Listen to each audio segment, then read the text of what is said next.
Fabricio es el actual presidente del capítulo del IVA de San Pablo. Por las dudas no lo dije claro, el IVA es el Instituto Internacional de Análisis de Negocios. Fabricio está también certificado como gerente de proyectos por PMI y tiene una vasta experiencia en consultoría con empresas, asesorando empresas en lo que es la incorporación de análisis de negocio como una disciplina más y en la gestión de proyectos. Así que, bueno, le damos la bienvenida a Fabricio. Adelante, Fabricio. Muchas gracias por haber venido. Muchas gracias.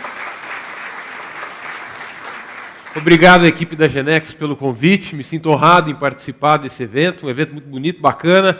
Gostaria de saudar a todos. Quem está no fundo de pé lá, eu vejo que tem cadeiras aqui na frente ainda. Se vocês quiserem chegar para cá, tem lugar. Espero que consigam me entender. Eu sei que tem a tradução simultânea e vejo que nos eventos que a gente tem lá no Brasil, muitas vezes as pessoas se sentem orgulhosas e não querem colocar a tradução simultânea. Não, vou entender, e aí perde metade do evento. Então, se você por acaso não riu agora, ponha o fone, porque você vai precisar. Ou se riu também, fique à vontade, não é vergonha nenhuma, é muito mais gostoso ouvir. E as meninas que estão traduzindo ali, a Inês, tem uma voz linda, maravilhosa, vai ficar uma delícia também assistir, só vai ficar estranha a voz dela na minha cara, mas eu acho que vai ser uma boa oportunidade para vocês poderem me acompanhar. Quem tiver mais acostumado com o português também, fique à vontade. Bom, eu vim falar sobre a bússola estratégica dos negócios. A estrutura que eu montei aqui para falar para vocês rapidamente primeiro, eu vou dizer a respeito de um problema que eu vejo em várias organizações e eu gostaria de reconhecer esse problema com vocês e que vocês tentassem também se identificar dentro disso. E depois mostrar uma solução para esse problema, que é a parte de arquitetura de negócio. É uma das perspectivas que a análise de negócios pode nos ajudar a entender melhor quais são os nossos negócios. E, por fim, dar alguns exemplos em algumas companhias onde eu tenho atuado de iniciativas de arquitetura de negócio, como isso tem ajudado essas companhias. É bem rápido, mas pelo menos uma hora aí a gente vai gastar para tentar fazer isso e fechar algumas conclusões. Começando pelo problema do qual eu estava me dizendo, eu estou fazendo uma alusão aqui ao livro famoso do Lewis Carroll, que é Alice no País das Maravilhas. A Alice cai num mundo maravilhoso e fantástico e confuso, e em algum momento ela se vê dentro de uma floresta com vários caminhos a seguir, e ela não sabe exatamente para qual caminho seguir. As placas poderiam estar dizendo assim, Big Data, poderia estar dizendo lá, cédula eletrônica, poderiam estar dizendo BPM, poderiam estar mostrando o caminho para mobilidade, SOA, arquitetura orientada a serviços, e tem tantos caminhos que a gente olha e às vezes a gente fala, para onde eu devo seguir? E nessa confusão, Alice se depara com a figura do gato. E ela pergunta para o gato, qual caminho eu devo seguir? E aí todo mundo conhece a história, o gato pergunta de volta para ela, mas aonde você quer chegar? E a Alice não sabe, como toda boa adolescente, ela não sabe aonde ela quer chegar. Inclusive, em um outro momento da história, ela encontra a lagarta. E a lagarta pergunta para ela, quem é você? E ela também não sabe. Né? Então, essas perguntas, quem é você, aonde você quer chegar, vem antes. E o que o Lewis Carroll acaba colocando, e é uma frase do gato na história, se o destino desejado é desconhecido, pouco importa o caminho. E ele não fala isso de uma maneira libertadora, não. Ele fala isso de uma maneira crítica. Se você não sabe onde você quer ir, vai para qualquer lugar. Pouco importa. Né?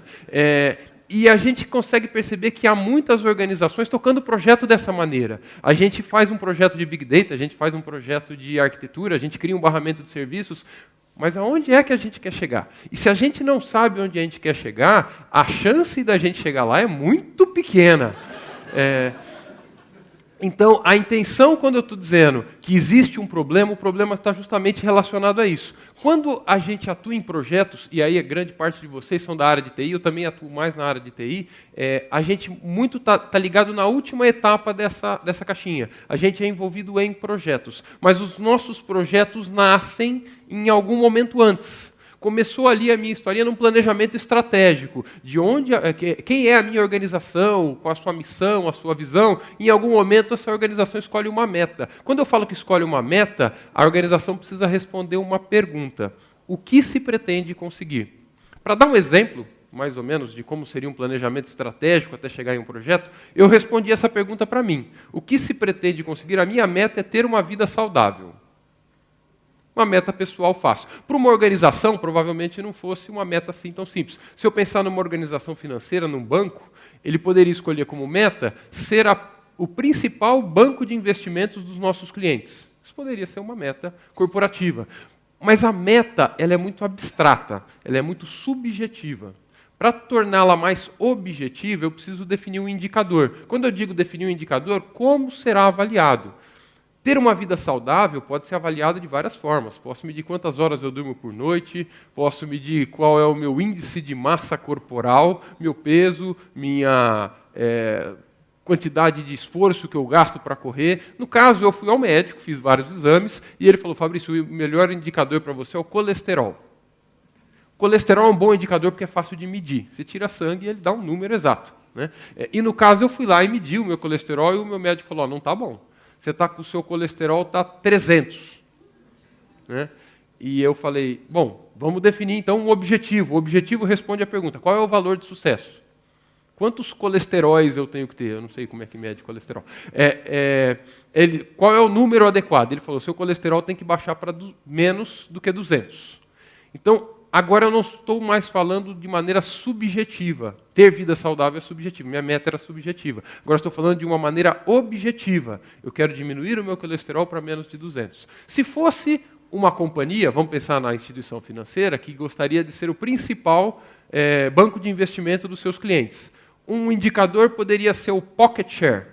O pocket share é qual é a fatia da carteira do cliente que está comigo. Meu cliente tem um valor que está depositado em bancos, eu quero saber qual é a fatia que está comigo. E o objetivo do banco poderia ser ter mais do que 50% do pocket share dos meus clientes. Então, para a gente tentar entender esse processo aqui também para uma corporação. O próximo passo é escolha uma iniciativa. A iniciativa é como é que eu vou chegar lá.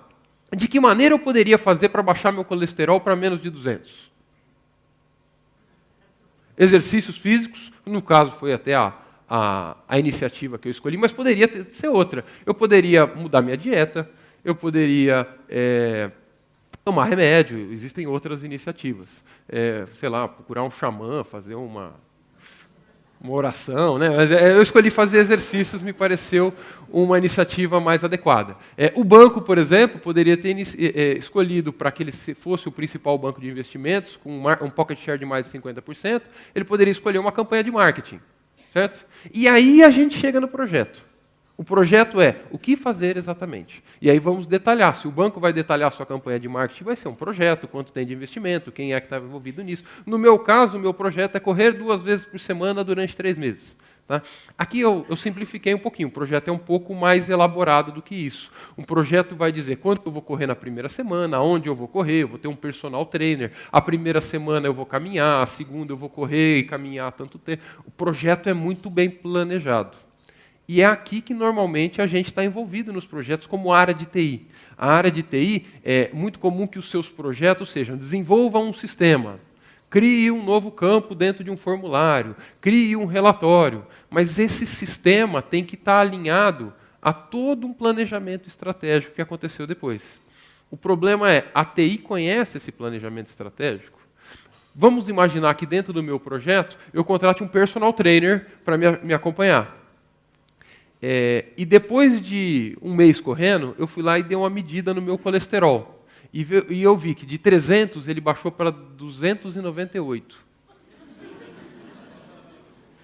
O meu projeto vai ter sucesso? Com certeza, em 3 meses eu não vou conseguir baixar meu colesterol para 200. Está claro para vocês? Mas o professor lá, o meu personal trainer, será que ele entende que o meu projeto não é correr 2 vezes por semana? Meu projeto é baixar o colesterol? É isso que eu estou chamando a atenção para vocês. Tá? O objetivo do meu projeto não é construir um sistema. É aumentar as vendas. É diminuir o tempo de atendimento. Então, isso precisa estar claro para quem está envolvido. Esse é um projeto onde a análise de negócio tem que falar assim, interrompe esse projeto, Fabrício, não vai dar certo. Ou acrescente coisas nesse projeto. Muda a sua dieta. Para de comer gordura, toma remédio, porque senão você não vai alcançar o seu objetivo. Então a gente precisa ter muito claro o objetivo para fazer as adequações necessárias. Ou uma outra situação, imagine que depois de 1 mês eu medi, meu colesterol baixou consideravelmente, e eu veio todo contente contar para o meu personal, olha, baixou o meu colesterol. Lembra que tem uma meta. Minha meta qual que era? Ter uma vida saudável. Se eu estragar o meu joelho para conseguir chegar lá, também não funciona. Então, o meu projeto precisa estar alinhado a todo um caminho da minha estratégia de negócio. É isso que eu queria chamar a atenção. Eu vou passar um videozinho agora rápido para vocês, chamado O Projeto do Sultão, que ajuda a gente a contar um pouquinho uma história de um projeto e seu alinhamento estratégico. Pode colocar lá. No início de nossa história, existia um sultão e o desejo de construir um palácio. Apresentaram a ele um processo para resolver o problema, construir o palácio e depois mudar-se para lá. E assim foi feito. Mas o resultado não agradou. O custo da construção foi várias vezes maior do que o orçamento inicial e o tempo de construção era muito superior ao aceitável. O sultão sentiu que seu dinheiro foi jogado fora. Percebeu que faltava uma peça para resolver seus problemas. E esta peça era o planejamento. Redesenhou o processo. Antes de construir, deve-se planejar o projeto. Atividades deveriam ser previstas, prazos e custos estimados, riscos analisados e planos criados para mitigá-los. E assim foi feito. Embora o sultão não pudesse mais reclamar do custo ou do prazo que foram cumpridos à risca, não ficou nada satisfeito com o resultado. O palácio tinha rachaduras que faziam o sultão se sentir um antigo príncipe da Pérsia. Portas que rangiam, torneiras que não saíam água, ralos entupidos. O sultão ficou furioso. Como ousam me entregar um palácio que não funciona? Pensava o sultão. Percebeu que faltava uma peça para resolver seus problemas. E esta peça era a qualidade. Redesenhou o processo. Antes de se mudar para o palácio, seriam realizados testes para garantir que tudo estivesse funcionando. Só é implantado se estiver 100% garantido. E assim foi feito. Tudo entregue no prazo, dentro do orçamento e sem erros. Mas ainda não agradou ao sultão. Definitivamente não era isso que ele queria. Percebeu que faltava uma peça para resolver seus problemas. E esta peça era a definição das necessidades. Redesenhou novamente o processo com uma etapa antes do planejamento: definir requisitos da solução. É claro, exclamou o sultão. Como testar a qualidade ao fim do projeto sem definir exatamente os requisitos? E assim foi feito. Desta vez, o sultão estava confiante. Foram documentados detalhadamente todas as características que o sultão queria para o palácio. E ao final do projeto, que beleza! Tudo nos conformes, com prazo, orçamento e qualidade. Mas o sultão ainda não parecia satisfeito. Sua tristeza era contagiante. O cliente nunca sabe o que quer, dizia a equipe do projeto. De fato, ainda faltava uma peça. Era o entendimento do problema. Ninguém havia perguntado por que o sultão deseja construir um palácio. Se tivessem feito isso, entenderiam sua real motivação: conquistar o coração de uma mulher. O palácio era apenas um meio de impressioná-la. Outras abordagens poderiam ter sido mais eficazes: uma viagem, um jantar à luz de velas, um poema, uma pílula. Finalmente, definimos o processo completo para o projeto de sucesso. Inicialmente, devemos entender a necessidade, para só depois definir os requisitos da solução, planejar o projeto, construir a solução, testá-la e implantá-la. Existem conceitos e técnicas que podem auxiliar organizações a melhor desempenhar cada etapa deste processo. É importante conhecê-los a fundo e estruturar métodos de trabalho que permitam o retorno adequado dos investimentos, aproximando os clientes de seus objetivos.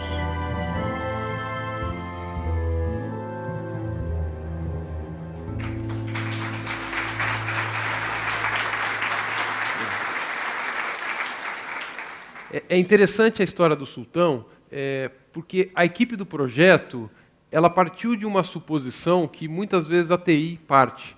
Se me pediram, é porque analisaram e sabem que é isso que eles querem. E não necessariamente essa suposição é verdadeira. Muitas vezes não é.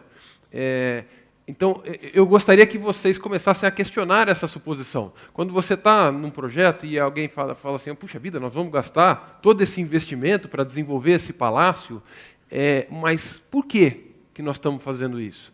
Aí alguém vai dizer, não, mas pediram, eles sabem, eles pensaram sobre isso. Assim, então me mostra onde está escrito.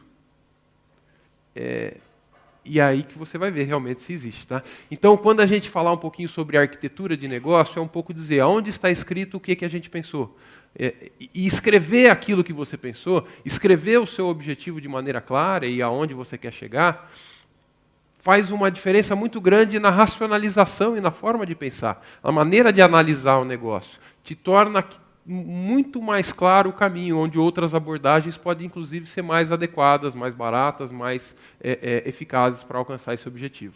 Quando a gente trata de chegar num projeto, o que a gente está buscando são os requisitos. Né? Então, aí, na palestra, logo de início, Daniel já comentou sobre uma mudança de paradigma que a Genex está buscando bastante, e no framework a gente vê essa mudança de paradigma de uma maneira muito clara, e essa mudança para análise de negócios. Na verdade, quando a gente está tentando buscar os requisitos dos nossos projetos, a gente já há algum tempo tem praticado isso usando técnicas, usando conceitos que a gente aprendeu muito com a engenharia de software. E a engenharia de software prestou um papel muito importante para que a gente conseguisse especificar os requisitos de uma solução de tecnologia da informação. Só que o foco da engenharia de software sempre foi o software.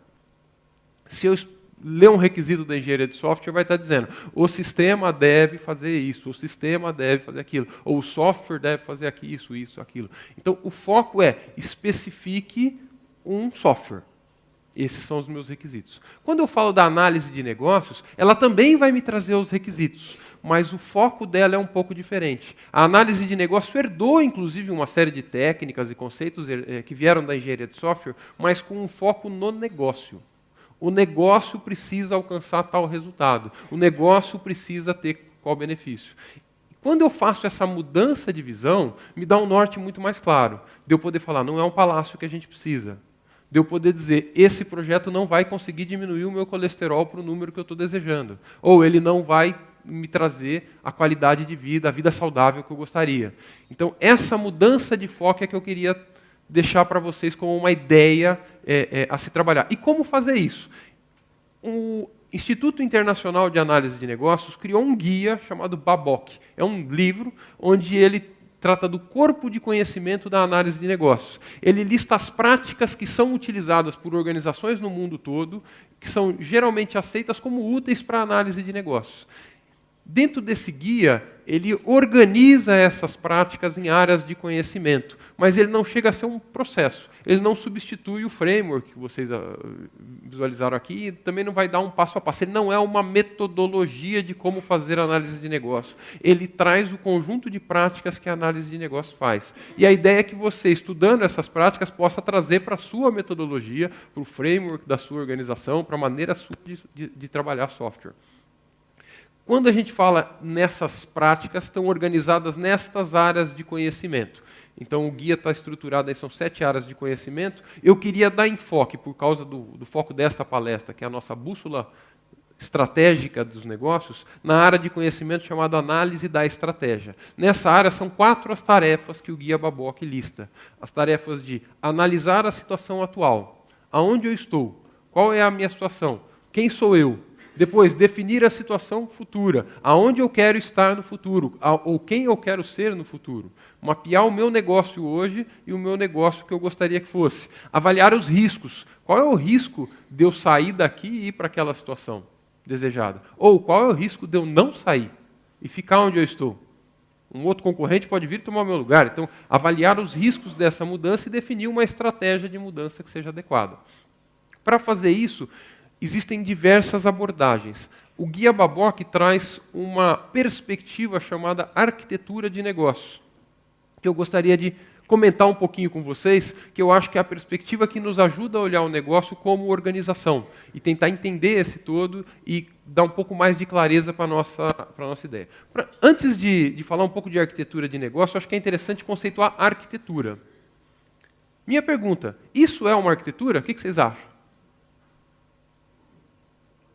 Sim? Não? Sim? É? Sim? É. Então, não. Eu vou dar. Não, enganei vocês. A minha intenção era enganar mesmo, tá? É só para vocês falarem. Mas como não? O Coliseu, eu vi lá na Itália, nas minhas férias, um lugar maravilhoso. Isso não é uma arquitetura, não. Isso é a implementação de uma arquitetura.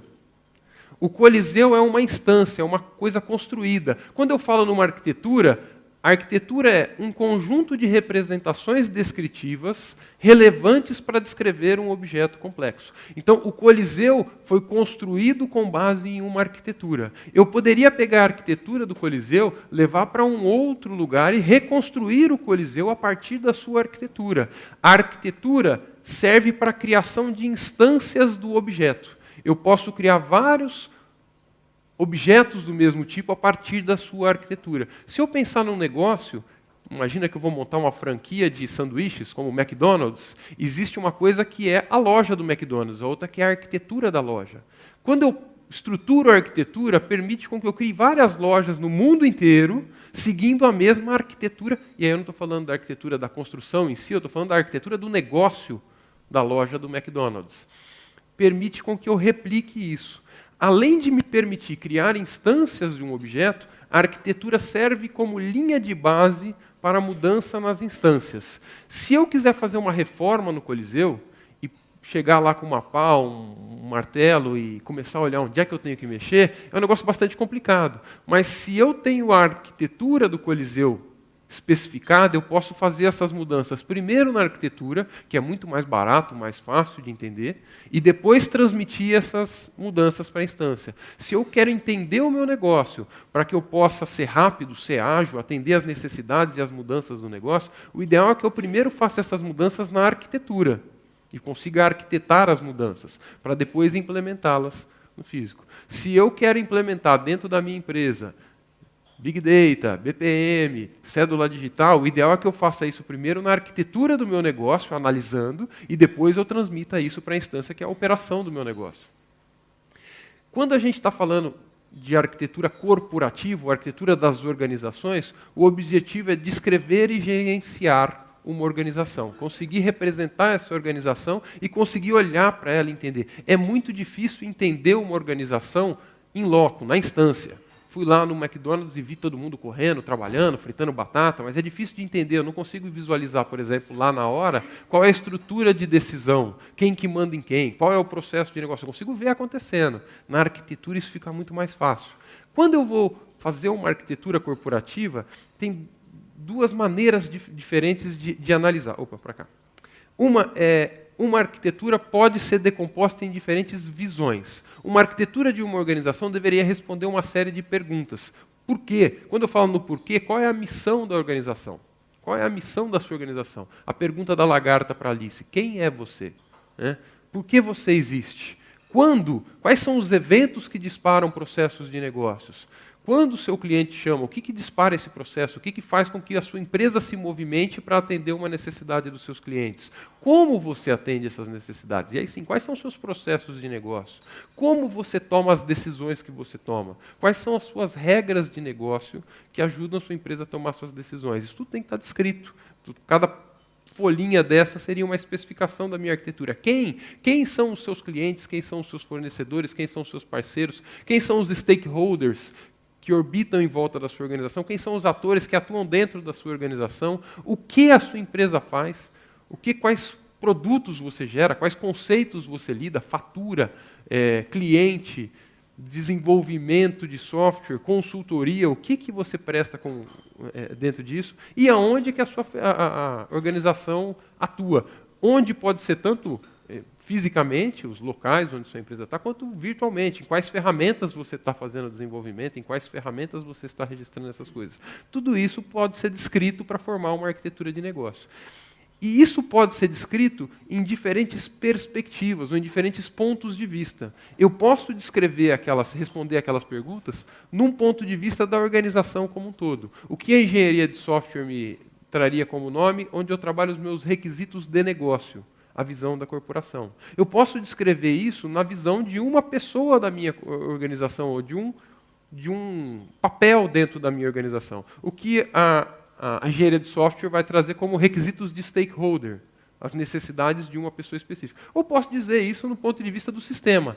O que a minha empresa faz, por que o sistema existe, como o sistema funciona, e aí a gente estaria falando, sim, dos requisitos da solução, como diz o Babok, ou requisitos de sistema, requisitos de software, e aí nós vamos traduzir isso em funcionais ou não funcionais. Agora, precisa existir um alinhamento entre essas diferentes perspectivas. Os requisitos da solução existem para atender necessidades dos stakeholders, que existem para alcançar objetivos da organização como um todo, atender os requisitos de negócio. É desse alinhamento que nós estamos falando aqui. Um dos teóricos que estruturou bastante isso no início foi o Zachman. Ele elaborou o framework na década de 80, quando ele trabalhava na época na IBM, que conceitua um pouco, ele faz uma matriz dessas duas visões que eu falei. O framework de Zachman, aqui está a fotinha dele, ele responde às perguntas o que, como, onde, quem, quando, por quê, em diferentes perspectivas. O Zachman só não usa 3 perspectivas, ele usa 6. Né? Ele começa na perspectiva do executivo, depois vem para a perspectiva da gestão, passa pela perspectiva do arquiteto, do engenheiro, a perspectiva técnica e chega até na perspectiva do usuário. E o que o framework de Zachman nos ajuda é a pensar, se eu quero entender a minha organização, eu deveria ter tudo isso descrito. O que o Zachman fala é preciso responder a todas essas questões. Tudo isso deveria estar em algum lugar especificado. E, obviamente, nunca está. Na verdade, o framework de Zachman acaba ficando muito grande e complexo de se responder. E aí o que ele fala, se você não responder essas perguntas, você está assumindo premissas. Quando eu não tenho a resposta de por que o palácio está sendo feito, eu estou assumindo uma premissa de que alguém sabe por quê. Se as suas premissas estiverem erradas, você vai ter um defeito. Então, a grande contribuição que o Zachman trouxe não é muito como método, porque o framework dele não é um método. O framework dele é considerado uma ontologia. Uma ontologia, assim como a tabela periódica. A tabela periódica, ela não é um método de trabalho. A tabela periódica descreve todos os elementos possíveis que nós temos conhecidos no planeta Terra. O framework de Zachman é isso. Ele descreve tudo o possível que eu tenho sobre uma organização. Mas como método de trabalho, ele acaba não sendo muito útil. Mas ele nos traz essa ideia, que é dividir em visões. Não tenta colocar toda a sua arquitetura num modelo só, não faz sentido. Você não vai entender. A realidade já é complexa o suficiente. Quando eu faço um trabalho de arquitetura, o que eu quero é simplificar a realidade em um modelo, que seja mais fácil de entender e gerenciar. Então não tente trazer para o seu modelo todas as respostas do universo. Ou todo o framework de Zachman. Separa. Eu estou respondendo o quê? Onde? Eu estou respondendo como? Eu estou respondendo quem? Eu estou respondendo em qual ponto de vista? No ponto de vista executivo? No ponto de vista de gestão? No ponto de vista do usuário? Então, essa contribuição muito grande o Zachman teve e a gente tem que trazer para as nossas metodologias. Quem traz um pouco mais de ajuda na metodologia ou na forma de fazer isso é o TOGAF. O TOGAF é The Open Group Architecture Framework. E cria, sim, uma metodologia, um processo que a gente tem para fazer a arquitetura de negócio. Ele começa lá na bolinha de cima, os princípios fundamentais, quando você vai começar um trabalho de arquitetura corporativa, comece pelos princípios fundamentais, cria uma visão de aonde você quer chegar, para ter resposta para o gato quando ele perguntar, né? Qual é a sua visão de arquitetura, e aí ele fala, comece pelo desenho da sua arquitetura de negócios, depois a sua arquitetura de aplicações ou de sistemas, passe pela arquitetura de tecnologia, e depois que você mapeou todo esse caminho, você vai identificar oportunidades ou gaps dentro da sua arquitetura que você pode melhorar, qual é o seu plano de migração, gerencie, faça a coisa acontecer, e aí no final, na gestão, você vai retroalimentar esse modelo. O que eu acho que talvez seja mais interessante da contribuição do TOGAF, ele nos dá um caminho para fazer arquitetura. E o caminho dele é, comece pelo negócio, depois passe pela aplicação e chegue na tecnologia. Então, nós devemos fazer isso em Java? Não, calma aí. Que pergunta é essa? Aonde você quer chegar? Qual é o seu negócio? Qual é a aplicação que você quer desenvolver? E aí você vai chegar na tecnologia ao final. Óbvio que as mudanças tecnológicas podem retroalimentar esse caminho. Uma nova tecnologia pode criar oportunidades de negócio que não existiam antes. Mas eu devo começar a minha arquitetura, como é que eu utilizo essa tecnologia para redesenhar, arquitetar o meu negócio, para depois arquitetar a aplicação e chegar na tecnologia. Tá? Eu queria Trouxe alguns exemplos para compartilhar com vocês sobre a arquitetura de negócio, com algumas técnicas que eu utilizei durante alguns trabalhos onde eu pude atuar. Trouxe 3 historinhas aqui, 3 problemas que aconteceram. O primeiro deles aqui, o Samuel, era um chefe de cozinha de um grande restaurante em São Paulo, um restaurante famoso em São Paulo. E, em algum momento da carreira dele, ele achou que não era mais isso que ele queria fazer, ele queria montar um próprio negócio. E o próprio negócio dele não era um restaurante. Ele queria montar uma cozinha que servisse a outros restaurantes. E aí, quando ele me procurou, ele já tinha alugado um galpão, ele já tinha contratado cozinheiros, a coisa já estava andando, mas ele não sabia se tinha que contratar garçom, se ele tinha que fazer festas, se ele tinha que fazer jantares, salão, assim... O negócio não estava muito bem definido. Ele tinha uma série de oportunidades, assim como qualquer empreendedor tem, mas ele não tinha um norte. Ele estava no mato com a Alice. E aí o problema do Samuel era: qual é o negócio que eu quero fazer? Qual é o foco que eu quero dar? Eu preciso ter um rumo, porque senão eu vou investir em um monte de coisinhas e não chego em lugar nenhum. Então, qual é o direcionamento? Depois eu vou mostrar alguns desenhos de arquitetura que eu fiz. Outra organização, uma associação cultural que ela é contratada pelo governo do Estado de São Paulo para gerenciar museus, bibliotecas, casas de cultura, oficinas de arte. Então, eles chamam de equipamentos culturais. Um museu é um equipamento cultural.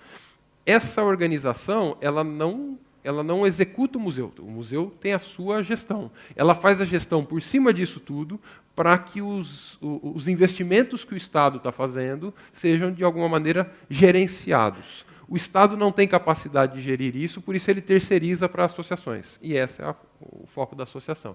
E o Estado vai lá e compra um equipamento novo e fala assim, gerencia aí. Como é que cada equipamento desse faz a sua gestão? Através de uma série de planilhas Excel. Já viram isso, né? E essa associação cultural precisava gerenciar todos esses equipamentos falando a mesma língua.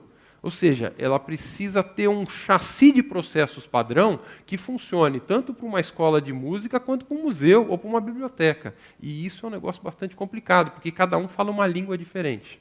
Então, criar um modelo de negócio que sirva para a associação cultural como um todo era o desafio dessa associação.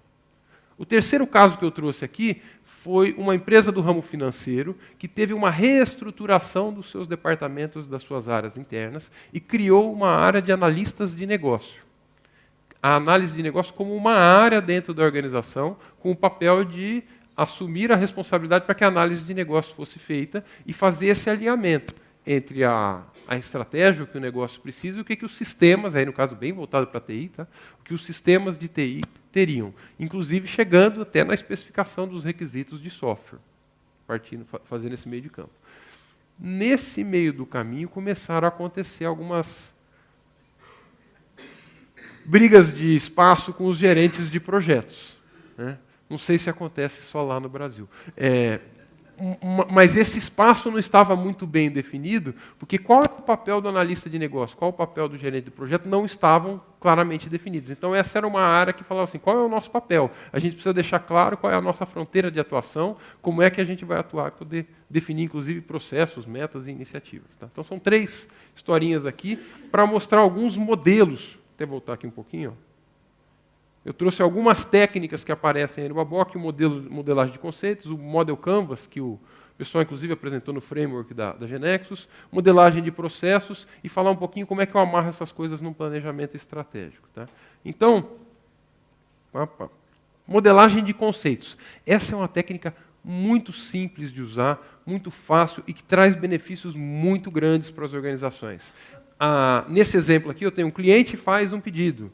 O pedido é composto de item de pedido. O pedido é pago por uma fatura. O que eu tenho quando eu falo cliente, pedido, fatura, são substantivos e faz, é pago, são os verbos. O que eu estou definindo neste modelo é o vocabulário do negócio. Que nome nós damos para as coisas? Parece óbvio, não parece? Não é. Se você for numa organização e perguntar o que é uma fatura, é possível que esse mesmo termo o outro entenda como boleto, outro entenda como cobrança, outro entenda como pagamento, outro entenda como débito. Então, pode existir vários termos para o mesmo significado, ou pior, o mesmo significado, o mesmo termo assumir vários significados. E é interessante, em algumas reuniões onde eu frequento, eu pergunto assim, gente, boleto e fatura é a mesma coisa? E algumas pessoas dizem, e eu digo, não. E aí que a gente entende porque que a gente briga tanto e discute tanto. Tá? Cada termo ele é definido em um glossário. Cliente, por exemplo, é a pessoa que utiliza algum serviço prestado pela empresa. Se não utiliza serviço, eu não considero cliente. Fabrício, isso não é óbvio? Não é.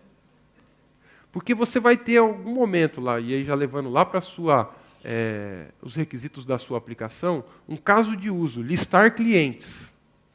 Se a pessoa não utiliza nenhum serviço da nossa organização, ele não deve ser listado, mesmo que ele já utilizou no passado, por causa da definição do que é cliente.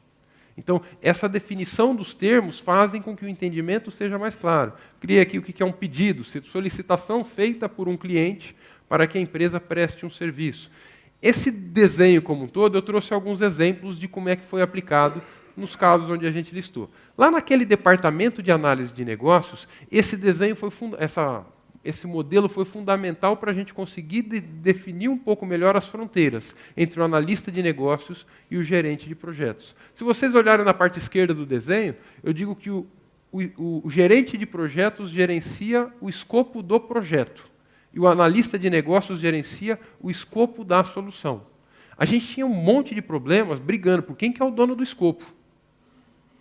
Calma, tem dois escopos diferentes. Vamos definir, existe um escopo do projeto e existe um escopo da solução. O escopo do projeto lista atividades que vão ser feitas no projeto. Se eu estivesse falando do projeto do Sultão, o escopo do projeto lista que tem que ter terraplanagem, a estrutura, subir paredes, contratar pessoas, comprar matéria-primas, isso é tudo do escopo do projeto. O escopo da solução lista requisitos. Se eu estiver falando em 4 quartos, sala, cozinha, banheiro, suítes, vagas na garagem, eu estou falando do escopo da solução. E aí eu estou falando do papel do analista de negócio. Os requisitos podem ser categorizados em requisitos funcionais, não funcionais e de transição. No caso dessa empresa, são esses os modelos que eles estão atuando. O escopo da solução define um acordo que pode ser formalizado por uma série de documentos. Eles têm lá, e aí, no caso, é a metodologia dessa organização, tem o documento de visão, o documento de arquitetura, documento de segurança, de infraestrutura e até uma especificação funcional. O cliente não aprova todos esses documentos, ele só aprova o documento de visão nesta organização. Tá? O exemplo aqui que eu queria que ficasse mais para vocês é como a análise dos conceitos e a modelagem dos conceitos nos ajudam a simplificar e entender a forma de trabalho da organização. No caso da associação cultural, quando eu cheguei lá, vocês imaginam a bagunça que eram os termos, porque o museu chama as coisas de um determinado nome, diferente dos nomes que uma biblioteca utiliza. Então a gente criou lá uma discussão e o pessoal foi colocando... Eu perguntei, o que vocês fazem? Escreva num papelzinho e coloca na parede. A gente encheu uma parede lá de papeizinhos. E depois a gente foi tentando estruturar quais seriam os termos do negócio. Apareceram vários lá, e o pessoal brigando. Era muito difíceis as reuniões da gente entender o que a associação cultural fazia como um todo. E aí a gente acabou criando este modelo de conceitos. Não vou passar ele com detalhes, mas o que é interessante, eles diziam muito em atividade cultural, produto cultural, programação cultural, e aquele termo que está em amarelo, ele não existia, que é a atividade programada. Imagina uma oficina cultural, ela tem aulas de violão. As aulas de violão que vão acontecer na segunda-feira até a sexta, elas têm 2 meses de duração, com o professor tal. Esse conceito da aula de violão com o professor Fabrício, na segunda a sexta-feira, durante o mês de fevereiro, não tinha um nome para isso. A gente tinha nome para aulas de violão que acontecem de maneira continuada, que ele chamava de atividade cultural. A gente tinha um nome para programação cultural, que é onde se listava todas as atividades programadas que iriam fazer. Mas a atividade programada não existia. E nas nossas reuniões, a gente tentava explicar e não tinha uma palavra para dizer o que a gente estava dizendo. E aí a gente definiu o nome. Vamos chamar isso de atividade programada. Ela define quanto custa, quando, onde, o que e quem que vai estar envolvido.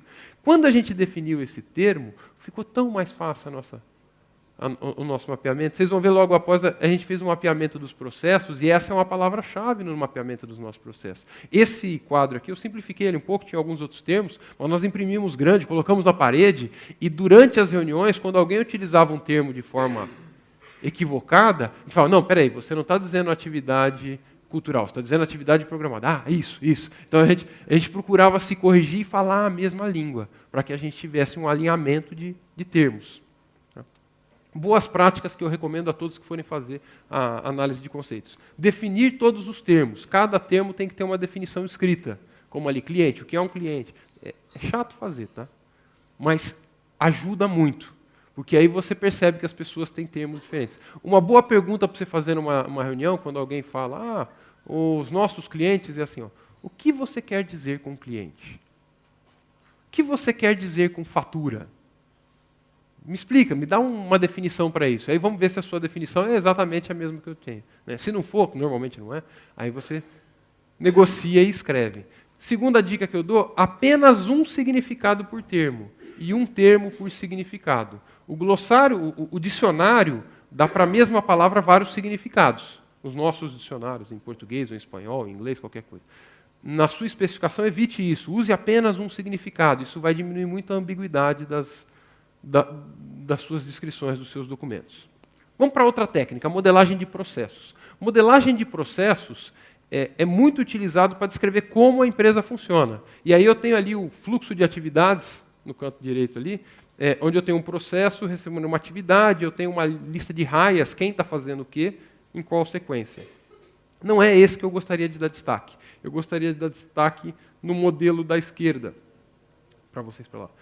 O escopo e a interface dos processos. Esse modelo me ajuda a ter uma visão mais ampla e geral da arquitetura. Quando eu estou falando do escopo e da interface, o que eu estou respondendo à pergunta não é como o processo funciona, mas o que o processo faz. O que, de um ponto de vista estratégico e mais amplo, pode ser bastante interessante. O que eu mapeio aqui é quais são as entradas para os meus processos, o que a gente precisa para que esse processo possa funcionar. Pode ser informações ou materiais. O que esse processo tem como resultado ou como saída? Resultados podem ser entregas, produtos ou serviços.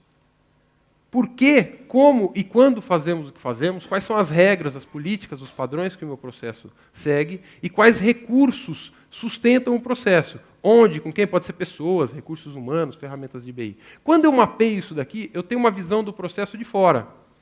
Esse processo faz o quê? E isso me permite criar uma arquitetura de processos. Essa é a arquitetura de processos da associação cultural. Eu tenho processos reguladores que criam guias, tenho processos centrais, que é exatamente o ciclo de vida de uma programação cultural, e aí começa a aparecer aqueles termos, executar atividade programada, avaliar atividade programada, que foram os termos que a gente definiu lá atrás. E os processos de suporte. Essa é uma visão mais simples. As conexões entre esses processos podem ser mapeados dentro daquela visão. Esse é um diagrama que a gente chama de DF0, onde eu mapeio a conexão entre todos os processos. Se eu pegar um processo desse aqui, eu posso analisar somente ele. Quais são suas entradas, saídas, seus recursos e suas guias, os seus direcionadores, vêm de outros processos. Então, isso me amarra com processos e me amarra com entidades externas. Depois que eu entendi isso, consegui mapear a organização como um todo, e tive a visão do todo, o que a organização faz, aí sim a gente partiu para a visão do como cada processo era executado. E chegamos nas raias de quem estava fazendo o quê. Aqui é uma área para trabalhar com BPMN, inclusive para fazer automação de processo. Mas ele me depende de uma arquitetura bem mais ampla. O Business Model Canvas, que vocês mostraram, que estão de olho nisso na metodologia, é a ideia de colocar dentro de uma folha de papel todo o seu modelo de negócio. Nós tentamos fazer isso lá com o Samuel, que era o cozinheiro, que queria montar o seu modelo de negócio, ficou meio bagunçado, depois a gente passou a limpo. Tá? Aqui está o Samuel aqui. A proposta de valor que o Samuel estava tentando agregar é que ele tem uma técnica chamada sous vide, onde ele faz uma embalagem a vácuo dos alimentos, que traz para os alimentos, faz um cozimento em baixa temperatura, tem toda uma técnica de como fazer, que faz com que esse alimento eu possa colocar no micro-ondas, colocar no prato e servir, ele fica como se tivesse feito na hora. Fantástico a técnica dele. E aí ele reviu o seu processo de negócio para redefinir sua missão. E o que ele conseguiu com isso foi definir exatamente quais são os seus segmentos de cliente. Se você for lá no cantinho, empresas que vendem alimentos, mas não têm capacidade de produção. O Samuel está focado em vender para cafés em shopping centers, em barraquinhas, quiosques, que tem lá o alimento dele congelado, coloca no micro-ondas e já serve. Porque ele tem essa técnica, essa maneira de trabalhar. Quando eu penso no planejamento estratégico, quem é você? Vamos definir nossa missão, nossa visão. Na missão, o que a estrutura padrão de desenvolver uma missão é qual é a ação, qual é o seu diferencial e quem é o beneficiário desse diferencial. No caso do Business Model Canvas, fica muito fácil de desenvolver a missão se você colocar a ação, são suas atividades-chave, a diferenciação, a sua proposta de valor e o seu beneficiário já está marcado lá como seus clientes. No caso lá do Samuel, a missão do Samuel, oferecer produtos com baixo custo e qualidade comprovada para empresas que vendem alimentos, mas não têm capacidade suficiente de produção. A visão do Samuel, ser reconhecido pelo uso de técnicas diferenciadas de produção. A visão, normalmente, ela é descrita assim, ser reconhecido como é que você quer ser visto pelo seu mercado. Seguindo essa estrutura do planejamento estratégico, o próximo passo seria definir metas. Quando eu falo em metas, é o estado ou condição a ser atingido ou mantido. Metas lá do departamento de análise de negócio, nós fizemos esse trabalho lá também, definimos a missão, a visão e metas. Para cada uma das metas, eles precisavam conhecer os processos de negócio, conhecer funcionalmente os sistemas. Porque a sua visão era ser visto como um representante do negócio dentro da TI e um representante da TI dentro do negócio. Para essas metas que foram definidos objetivos. Os objetivos foram definidos usando a estrutura SMART, específico, mensurável, alcançável, relevante e temporal. Eu coloquei 2 objetivos aqui do Departamento de Análise de Negócio. Eliminar a execução de projetos com baixa probabilidade de sucesso, eles tinham colocado aqui, em 3 meses, criando um estudo de viabilidade, e reduzir a dependência dos especialistas, criando artefatos que pudessem armazenar o processo de negócio. São alguns exemplos de algumas técnicas que eu usei, estão em vermelhas, mas essas são todas as listadas pelo Babok. Tá? Então, assim, a ideia não era esgotar ou ensinar, mas mostrar que existe um amplo leque de técnicas que a gente pode utilizar para conseguir fazer a arquitetura de negócio, para conseguir aumentar o alinhamento entre os negócios e a organização. Para concluir, eu queria deixar 3 conclusões para vocês.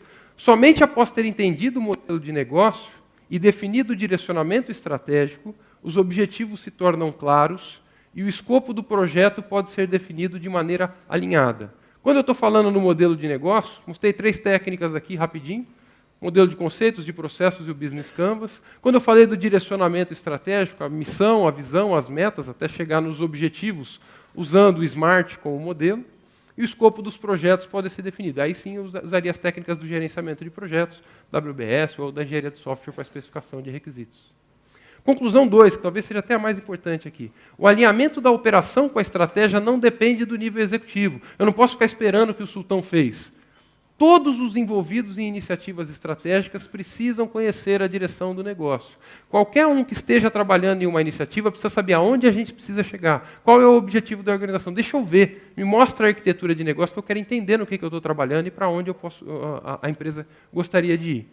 E, por fim, as técnicas de análise de negócio podem ajudar qualquer profissional a trazer melhores resultados para a organização. Tem um conjunto, um leque muito grande de técnicas. Eu queria que vocês entendessem essas técnicas como um kit de ferramentas que você leva pendurado, pode sacar e entender, independente da função que você ocupa, seja analista de negócio, gerente de projeto, analista de requisitos, gestor de negócio, gerente, diretor, essas técnicas podem estar no seu kit. Até os programadores deveriam questionar ao fazer um código, falar assim, mas qual o valor que esse código agrega para a organização? Com isso eu encerro, passei um pouquinho do tempo ali, desculpa. E gostaria de agradecer bastante a oportunidade de estar aqui com vocês, parabenizar a Genexus por essa iniciativa de mudança de visão, acho que ela é fundamental, a mudança de visão do software para o negócio dos clientes, vai fazer com que a Genexus possa trazer um maior valor agregado para as organizações que atuam, e é importante que os clientes também acompanhem essa mudança, que comecem a discutir os seus projetos, não somente em valor do que o projeto deve fazer, mas aonde a organização busca chegar com isso. Obrigado, gente. Boa sorte para vocês.